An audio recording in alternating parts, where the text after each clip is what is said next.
Hi, this is Lisa. Welcome to my channel. Today we're going to start on doing some jumps, and we're just going to work on jump standards. I will cover off some basic ones like the ones here, and some hunter and some jumper, and we're going to talk about a lot more. In the following videos, we're going to do stuff that goes in between them, and things like walls and some other fun stuff. And if you're interested, you'll find a link below for this 25 or 26 page document that includes all sorts of things like heights of jumps at all different levels for different types of horses, how to understand takeoffs, patterns for a stick for measuring jumps and for putting in your pinholes, explanations of different jumps, and all sorts of jump related things on a cheat sheet. And if you could, before we get started, please like and subscribe. It really helps me out. And I just want to say, be careful. Hot glue guns are hot and knives are sharp. To make these jumps, you'll need a hacksaw and a miter box, some sandpaper, a sharp knife, a metal ruler, and a glue gun, along with various woods that we'll discuss as we go. To make the standards, I'm using 10 millimeter square stock. I am using balsa wood because I don't have access to a heavier wood. The difference is balsa wood's a lot easier to work with, but it is not as strong. If you're traveling a lot, I would suggest getting a harder wood. If you're just doing this at home, balsa wood's so easy to work with. Mine are 600 millimeters long, and that means I get 2 6-foot jumps, or 2 6-foot pieces, and 1 5-foot piece. So I'm gonna use 5 foot my hunter and 6 foot for my jumper. So for a 6-foot piece, you're gonna cut this 8 inches long, or just use this pattern. Once I have one cut, I'm just lining this up in my miter box, and that way I can use it and cut them the exact same length. For your 5-foot ones, they are 6 3/4 inches. Now I've got some heavy coarse grit sandpaper. This one's 80. And I'm taking the roughest end and I'm gonna run and turn it on one side and run and turn it on the other. And I'm starting to get a nice round end here. So with the coarse sandpaper, you only have to do one pass on each side to get that slightly rounded. And then with a lighter sandpaper, I'm gonna round the end. Now you'll just wanna make sure that your jump cups fit on this 1 millimeter. And all the jump cups I've ever purchased fit fine on this. And these Rio Rondo ones are the slidiest ones. And I will leave a link below on where to purchase these. And these come with pins that go along with them. For making holes, I've made it easy with this pattern and provided 2 templates. They're both the same, it's just I figured they would get worn out easily. Now, the rounded section is the top, and we're gonna start at the bottom. The first hole starts at the 1 foot mark. If you want the rounded jump end to face you, have that right side up when you're setting this up. Now you're gonna need a drill for if you're using harder wood, but if you're using balsa wood, you can just use a T-pin. So line them up, get it nice and straight, and then put your pin through. And when you're drilling or using a pin, make sure it is straight up and down, and I'm gonna push that right through. Now I went all the way up, I did all of them first, and then I'm gonna put the pin through them all once they're done. Be careful, you don't want anything to split. Now these jump cups cup with a little pin that goes through the hole. You'll wanna make sure that that pin will fit through there. And as I said, for a harder material, you will require a drill. Once you've drilled it or used your pin, flip it over, and you may find the holes aren't showing as good on this side. So you just may want to open them up on the other side as well. Also, when you're doing this, make sure they're centered, because if they're not centered, this will not line up. Once your holes are done, you just want to make sure you don't have any pieces sticking out with some sandpaper, just very fine sandpaper. So with these prepared, I'm going to do one single standard, a hunter wing, a jumper wing, and a different jumper wing. There are all sorts of different styles, but I figure this will give you a good working knowledge so you can make any style you want. For the feet of the jump, you can use either strips of balsa wood or these larger craft sticks, popsicle sticks. And you want them between 5/8 and 3/4 of an inch wide. For any single standard you're doing, you're gonna need 4 pieces and cut those 2 inches long. So for each side, you're gonna need 8 total and 2 inches long. If you're using a popsicle stick, make sure you cut the end off as well. Once you have these pieces, you can shape them in whatever way you like. So for something like this, what I did is I put it into my miter block box on a 45-degree angle. So you put it in straight, choose the 45-degree angle one, and cut that off. And make sure each one is the same. The easiest way to make sure they're the same is you can put it on there, mark this part of it. Now you know your angle is always going to be the same, so that when you put it into the box and you put your saw in for the angle, you can line up to the point and then cut that, and they'll all be the same. When you have the pieces cut, you're going to sand off any of the rough edges. Now these are for single standards. I have 2 of the large posts and I have 8 of these, and I have a hot glue gun. Now you can also just use regular glue. And what I'm going to do is apply a little glue to one of these and attach it to the base like that, so that it fits flat. And this stuff has a 15-second work time, so there's not much involved in getting this done right. Make sure your post is vertical. And this piece should be flush with the edge. Now I'm going to spin it and apply some glue here. Take another one and put it on. Put it down and make sure it's flush, because if it sticks over, it's not going to work here. So that I now have it like this.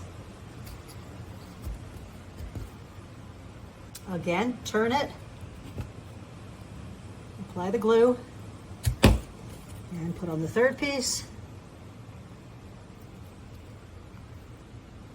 And one more time for this last piece. That should sit firmly on the ground. It shouldn't be wobbly. All those should be nice and down. And I'm going to do the second side as well. These single standards are now ready for painting. For the wing style standard, I'm going to cut a piece of the same popsicle stick or wood, 3 inches long. And then I'm going to put an angle on both sides. And it should end up looking something like this. And you will need 2 of these for each side. So for one set of wing standards, you need 4 like this. Now we have the pieces with the holes, and we have 4 of these. Now we need 2 pieces for the outside. They can be the same height or shorter or longer, and they don't need any holes, but I would still round the ends. So let's take a look at how this is going to work. We have a few things we need to take into account. First of all, if we have jump cups that have the little clip on the side, and we're going to put a piece across like that permanently, that is not going to slide down. So you have a choice of painting this piece first, putting these on, or putting it on first and then just painting around it. Or you can find a jump cup like this that is a stick-on only this direction, and it doesn't have to go down. So take that into account first. If you build all of this, you won't be able to get these on. Now let's take a look at some designs. I've cut 2 pieces of popsicle stick, 3 inches here, and I want to place these across. Now you can place these high, you can place these low, and then we can do stuff here. One option would be to take some larger sticks and put planks on there. And that's one look you can do. If I brought that down and made it smaller or the same, I could do a V shape. And again, I would be cutting off the ends of the popsicle sticks. And that's another design. And you could even put something here. You could cut a piece of wood and put it up the middle, and you have a plank of which you could actually put designs on. Get some sort of mesh in wood or metal, because if you paint it, they won't be able to tell. And you can put a piece out of that, and you could have a nice design. I had a bunch of these shish kebab skewers, and I'm going to cut them to size from top to bottom and make enough of them so that I can put them across, right across like this. Another design you could do with something like this is the curved aspect. But try not to cover up any of the holes, and make sure you're specifically not covering them up around here where you're going to use them the most for hunter. You're not going to have many holes up here. So let's get this assembled.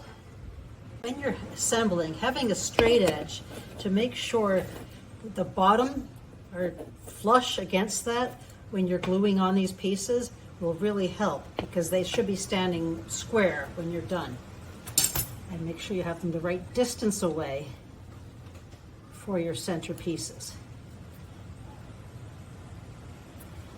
It's important that your holes are up, because when you put this on, that's the way the jump is going to be. And also that you have a right and left.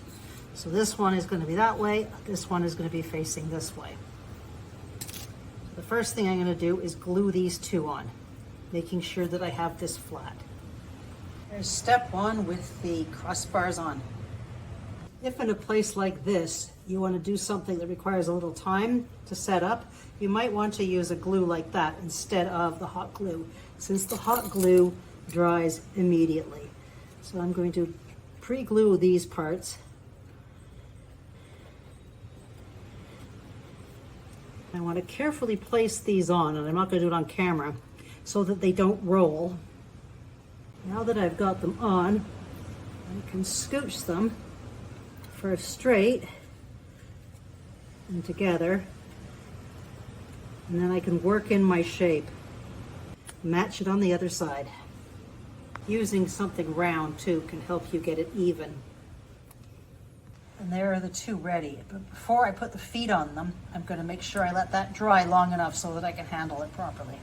And here it is. I want to make sure I have about the same amount on both sides, and it's fairly even.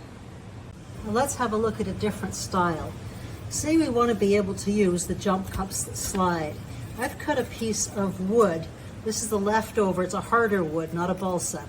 And when I put it along here, if I put it in the middle, it leaves me room on both sides to run the jump cups up and down. Now using a flat board like this allows me to put a picture on here or something on here if I wanted. Other things you can do, you can get those wooden, the kid stuff from the craft stores, like the dolphins or whatever, and you could put it in between like this. You could have this shorter than this one right here. Things like that. So you can design whatever you want. You could even have that narrow and have your dolphin or whatever, any kind of findings you can find, and design your jump standard. To glue that board on, I'm going to put that sideways and apply the glue along the board. And I'm using hot glue so I have an instant hold.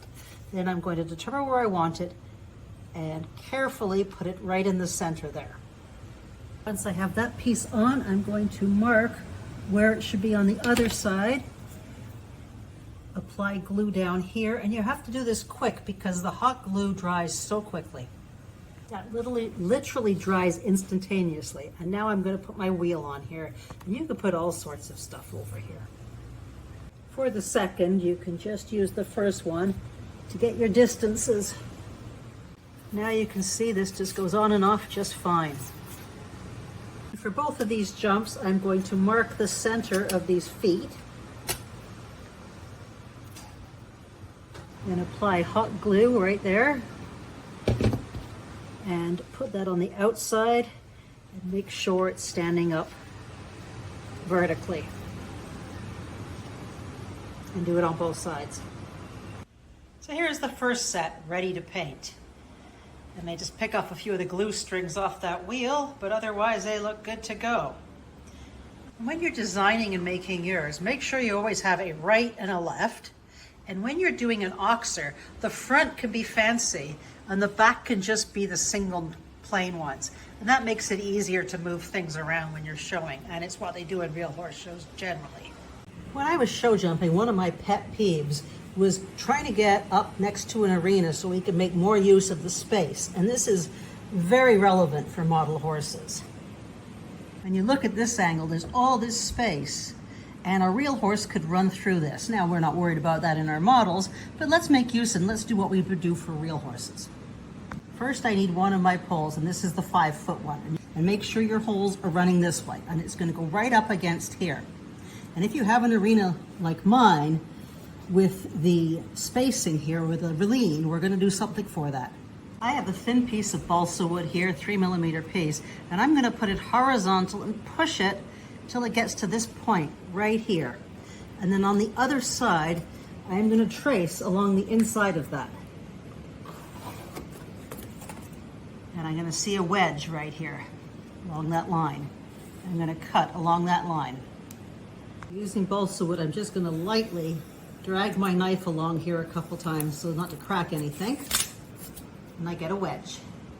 Here is my wedge put up against the side. Now you may not want this bottom piece because it can fall off. We may cut that off, but we're gonna take this and glue it to the post.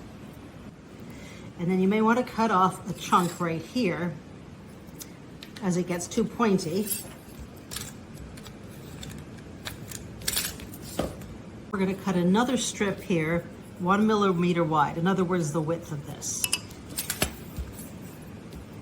And this piece needs to be almost the length of that because we need to allow room for the jump cup standard. So leave enough room for the jump cup standard. So that length plus the length of here, of the shelf. When I measure that, that comes out to 1.5 inches. I'm gonna cut this piece 1.5 inches and test it. Or you have to leave room for your dirt, so you want it up a little bit. That's where you're going to glue it along here. And we have to leave room again for the jump cups to go up and down. One of the things you may notice here too is when you do this, this is going to be up higher when it's against the wall. And that's the same in real life. However, if you want, you can make one of these posts with slightly different holes so that it is even. The other option is to take a shorter post and push it up one hole and use this for the start. That'll give you room here for the dirt clearance. Whichever you choose, you're gonna just take a line here, and remember this is a non-hole side. Apply your hot glue and glue that on.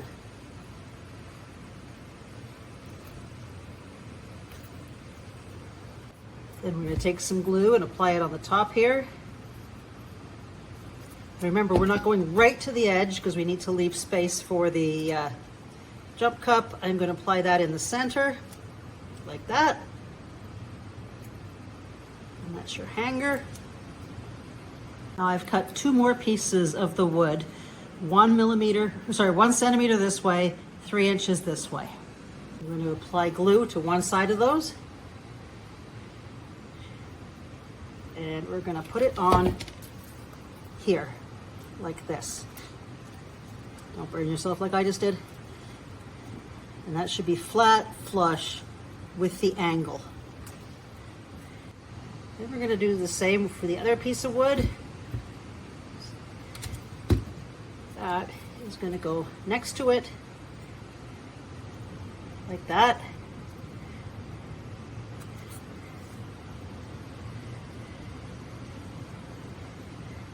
And there are your jump standards. You have the one for against the wall, and now it won't go back and forth too much.